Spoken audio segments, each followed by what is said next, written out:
আস্তাগফিরুল্লাহ রাব্বি মিন কুল্লি জামবি ওয়া আতুবু ইলাইহি লা হাওলা ওয়া লা কুওয়াতা ইল্লা বিল্লাহ।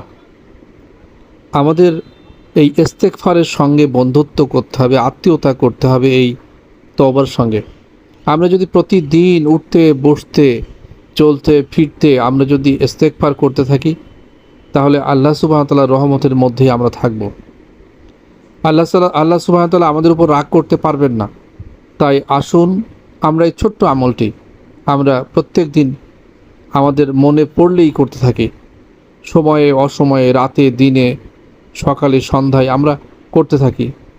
যদি আমরা এই বড় ইস্তেগফার না করতে পারি, তাহলে ছোট ইস্তেগফার আস্তাগফিরুল্লাহ আস্তাগফিরুল্লাহ, আমরা যদি এটাও না পারি, তাহলে আমরা বলি আল্লাহ আমাকে মাফ করে দিন, আল্লাহ আমাকে মাফ করে দিন।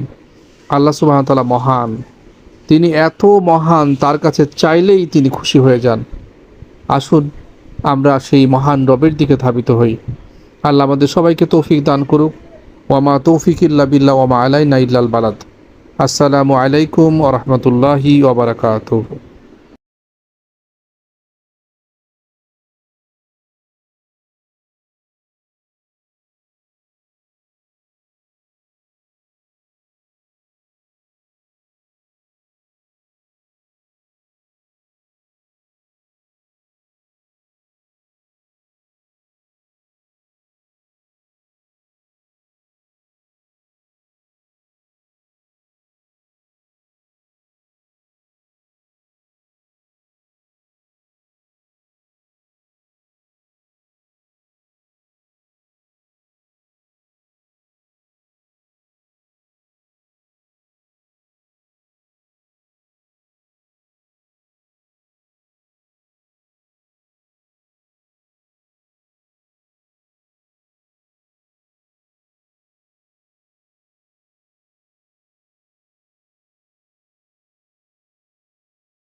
আমরা সবাই যার যার জায়গা থেকে ভাবছি আমার কি, আসলে এই আমার কি এই শব্দটা আপনি আপনার জীবনে না ফেরত পেলেও হয়তো আপনার ছেলে মেয়ে অথবা তার ছেলে মেয়ে ঠিকই ফেরত পাবে আজকের এই যে অবহেলা এবং গাফিলতির ফল। আসুন আমরা সবাই এগিয়ে আসি, দেশকে ভালোবাসি, মানুষকে ভালোবাসি। শুভকামনা সবার জন্যে। আসসালামু আলাইকুম।